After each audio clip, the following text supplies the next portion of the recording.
اعوذ باللہ من الشیطان الرجیم بسم اللہ الرحمن الرحیم الصلاة والسلام علیک یا سیدی یا رسول اللہ وعلا آلک واصحابک یا سیدی یا حبیب اللہ۔ انتہائی واجب الاحترام محترم خواتین و حضرات،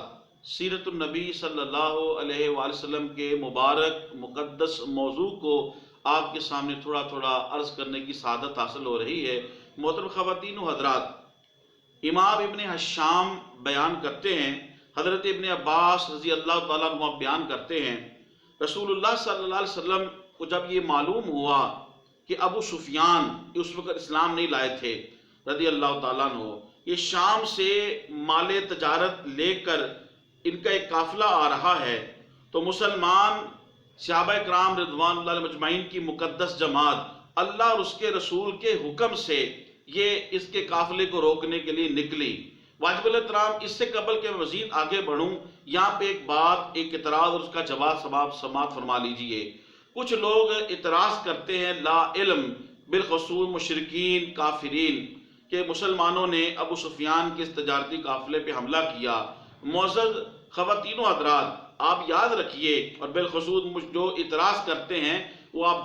جواب آپ سماعت کیجئے کہ آپ اعتراض کرنے والوں کو یہ معلوم نہیں کہ 13 سالہ مکی زندگی میں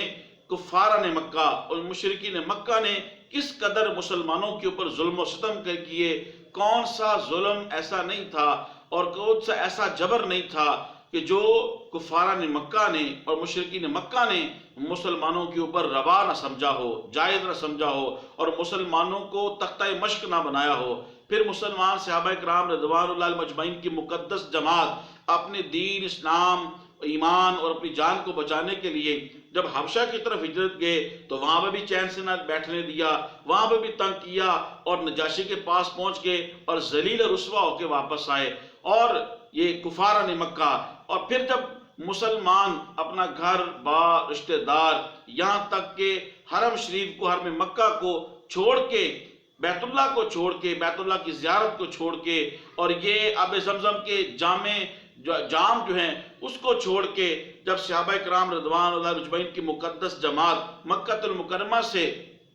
مدینہ المنورہ تشریف لے گئی تو وہاں بھی کفاران مکہ نے آرام سے بیٹھنا دیا اور ان کے غیظ و غضب کے اندر اور اضافہ ہوتا چلا گیا۔ لہٰذا جو مسلمانوں پر اعتراض کرتے ہیں انہیں یہ ساری جو بیک گراؤنڈ یہود و نصارہ کی اور کفاران مکہ کی بالخصوص یہ جو ساری سازشیں ہیں اور سارے ظلم و ستم جو ہیں وہ بھی ذہن میں رکھنے چاہیے۔ تو اللہ اور اس کے رسول سے صحابہ کرام رضوان اللہ علیہم نکلے تاکہ ان کے دلوں کے اندر اسلام کا رعب پیدا ہو، مسلمانوں کا رعب پیدا ہو، اور اسلام کی شان و شوکت جو ہے اسے تسلیم کریں کہ واقعی اللہ تبارک و تعالیٰ نے اسلام کو ایک عالمگیر مذہب بنایا ہے، پوری دنیا کے لیے مذہب بنایا ہے، اور اسلام ہی ایک ایسا مذہب ہے جس پہ عمل کر کے انسان دنیا اور آخرت کے اندر سرخروئی حاصل کر سکتا ہے۔ واجب الاحترام، ابو سفیان رستے میں آتے ہوئے لوگوں سے پوچھتا تھا، اسے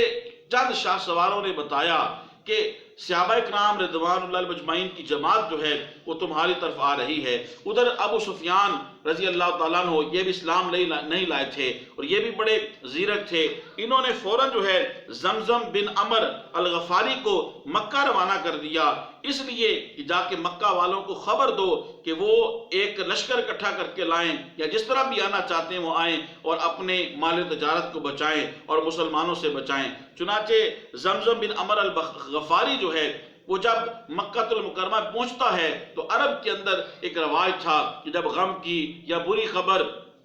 یا ناگہانی آفت کی خبر وہ بتاتے تو وہ اس طرح بتاتے تھے۔ چنانچہ زمزم بن عمر الغفاری جو ہے جب یہ مکہ پہنچتا ہے تو یہ چیخ و پکار کرتا ہے، اپنے اونٹ کی ناک اور کان کاٹ دیتا ہے۔ یہ تو کفاران مکہ کا حال تھا، یہ تو سرکار دو عالم صلی اللہ علیہ وسلم کی تشریف آوری ہوئی تو اونٹ کو اور اسی طریقہ سے جانوروں کو جو ہے وہ حقوق ملے، اس نے اپنے جانور کے، اپنے سواری کے ناک کاٹ دیے، کان کاٹ دیے، کجاوے کو الٹا کر دیا، جو اونٹ کے اوپر یا سواری کے اوپر جو سیٹ ہوتی بیٹھنے کی اس کو کجاوا بولتے ہیں، اس کو الٹا کر دیا، اپنی قمیص پھاڑ ڈالی اور چیخ چیخ کر کہہ رہا تھا کہ اپنے اس قافلے کو بچا لو۔ چنانچہ اسی طریقے سے مکہ المکرمہ کے اندر عاتقہ بنت عبد المطلب نے بھی ایک خواب دیکھا کہ قریش پر کوئی آفت اور مصیبت آنے والی ہے۔ چنانچہ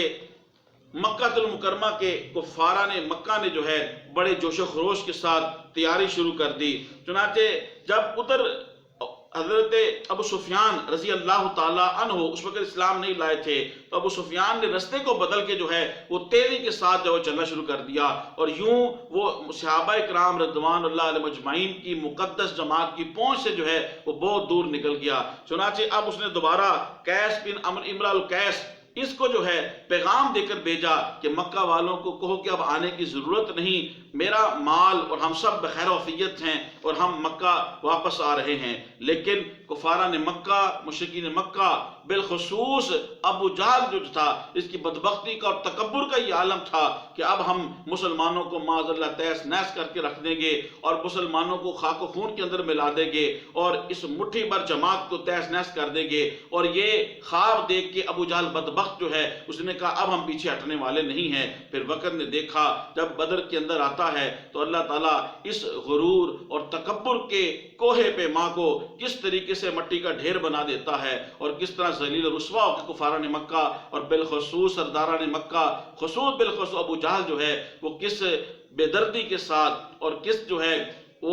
وہ ذلت و رسوائی کے ساتھ جو ہے وہ ایک بچوں کے ہاتھوں جو ہے واصل جہنم ہوتا ہے۔ میری آپ سے گزارش ہے تبلیغ دین کی نیت سے میری اس ویڈیو کو زیادہ سے زیادہ شیئر کریں۔ اللہ پاک آپ کو جزائے خیر عطا فرمائے۔ اسلام کی شان و شوکت جو ہے وہ پہلے بھی تھی، آج بھی ہے، اور انشاءاللہ العزیز اسلام کی شان و شوکت اور مسلمانوں کے رعب اور دبدبے سے جو ہے کفار جو ہیں ان کے ایوانوں کے اندر لرزہ طاری رہے گا، زلزلہ طاری رہے گا۔ اللہ پاک مسلمانوں کو غیرت ایمانی عطا فرمائے۔ السلام علیکم ورحمۃ اللہ وبرکاتہ۔